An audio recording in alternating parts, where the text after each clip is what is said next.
দর্শক, একটি গুরুত্বপূর্ণ রাজনৈতিক খবর। অনৈতিক কর্মকাণ্ড। বিএনপির নারায়ণগঞ্জ জেলা কমিটি বিলুপ্ত। দর্শক, বুঝতে পারছেন, শুধু ব্যক্তিকে বহিষ্কার না, সাসপেন্ড না, বা প্রাথমিক সদস্য বাতিল না, পুরো কমিটি শুদ্ধ বিলুপ্ত। গুরুত্বপূর্ণ সময় যখন বিএনপি নির্বাচনের জন্য প্রাথমিক প্রস্তুতি নেওয়া শুরু করেছে, ঠিক সেই সময় নারায়ণগঞ্জের মতন একটি গুরুত্বপূর্ণ জেলার কমিটি বিলুপ্ত করেছে। এর মধ্য দিয়ে বিএনপি যে বার্তা দিচ্ছে যে তারা কোনোভাবেই কোনো অনৈতিকতাকে প্রশ্রয় দেবে না, চাঁদাবাজি, দুর্নীতি, সাংগঠনিকভাবে যেই কোন্দল কোটারি, সেগুলোকে প্রশ্রয় দেবে না। এটা খুবই ইতিবাচক। কঠোর হওয়া এবং বিএনপির কঠোর হওয়া ছাড়া, তার ভাবমূর্তি রক্ষা করা ছাড়া আর কোনো উপায় নেই। গত 15 বছরে বিএনপির আন্দোলন সংগ্রামের মধ্য দিয়ে তার যে অর্জনগুলো, সেই অর্জনের মধ্য দিয়ে বিএনপি একটি আপোষহীন দলে মানুষের সামনে প্রতিভাত হয়েছে। কিন্তু সাম্প্রতিক সময় দলের বিভিন্ন পর্যায়ের কিছু কিছু কর্মকাণ্ড পুরো দলকে বিতর্কিত করছে, দলের ভাবমূর্তি ক্ষুণ্ণ করার চেষ্টা করছে। এই পরিস্থিতিকে কোনোভাবেই দলের ভারপ্রাপ্ত চেয়ারম্যান তারেক রহমান সহ শীর্ষ নেতৃত্ব মেনে নেবে না। সেই কারণে একের পর এক কিন্তু তারা অ্যাকশন চালাচ্ছে। আজকে দেখেন যে নারায়ণগঞ্জ জেলা কমিটি বিলুপ্ত ঘোষণা করেছে বিএনপি।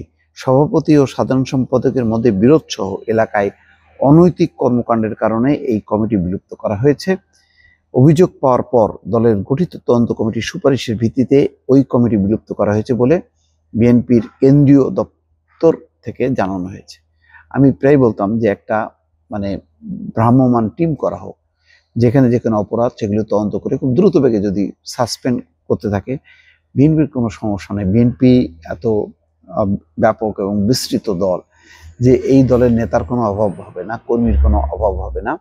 কিন্তু সাংগঠনিকভাবে যদি সিদ্ধান্ত নেওয়া হয়, বরং দলের ইমেজ বাড়বে, বরং দল আরো মানুষের কাছে গ্রহণযোগ্য হবে। অন্তত বোঝা যাচ্ছে যে সেই দিকেই দল এখন সিদ্ধান্ত নিচ্ছে। মঙ্গলবার বিএনপির কেন্দ্রীয় দপ্তরের দায়িত্বে থাকা দলের জ্যেষ্ঠ যুগ্ম মহাসচিব রুহুল কবির রিজভী গণমাধ্যমে এক বিজ্ঞপ্তি পাঠিয়ে এই সিদ্ধান্ত জানায়। রুহুল কবির রিজভী জানান, অভিযোগের বিষয়ে তদন্ত কমিটির প্রাপ্ত ফলাফল ইতিবাচক নয়, সেজন্য কমিটি বাতিল করার সুপারিশ করা হয়েছে। সংশ্লিষ্ট ব্যক্তিরা বলছেন, এই কমিটির সভাপতি গিয়াসউদ্দিন এবং সাধারণ সম্পাদক গোলাম ফারুকের মধ্যে অন্তর্দ্বন্দ্ব চলছিল। দেখেন, এখানে তৈমুর আলম খন্দকার একসময় নেতৃত্ব ছিলেন, তারপরে তাকেও কিন্তু বহিষ্কার করা হয়েছে যে তিনি দলের নির্দেশ অমান্য করে তিনি মেয়র নির্বাচন করেছিলেন। পরে তাকে দল থেকে অব্যাহতি দেওয়া হয়। সেই তৈমুর আলম খন্দকার পরে তৃণমূল গঠন করলেন। সেই তৃণমূলের আজকে অস্তিত্ব নেই, তৈমুর আলম খন্দকারেরও কোনো খবর নেই। জুলাই আগস্টের গণঅভ্যুত্থানের পর জেলার শীর্ষস্থানীয় নেতাদের নামে দখলবাজির অভিযোগ ওঠে। বিশেষ করে জেলা সভাপতির বিরুদ্ধে সুনির্দিষ্ট অভিযোগ দলের শীর্ষ নেতৃত্বের কাছে যায়। সম্প্রতি দলের ভাইস চেয়ারম্যান আহমেদ আজম খানের নেতৃত্বে তদন্ত কমিটি হয়। কমিটির সুপারিশে জেলা বিএনপির বিলুপ্ত করা হয়। জানতে চাইলে বিলুপ্ত কমিটির সাধারণ সম্পাদক গোলাম ফারুক বলেন, দল যা ভালো মনে করেছে তাই করেছে, দলের সিদ্ধান্তই চূড়ান্ত, এর বাইরে যাওয়ার সুযোগ নেই। গত বছর 18ই জুন নারায়ণগঞ্জ জেলা বিএনপির সম্মেলনে সাবেক এমপি মোহাম্মদ গিয়াসউদ্দিন সভাপতি এবং গোলাম ফারুক খোকন সাধারণ সম্পাদক নির্বাচিত হন।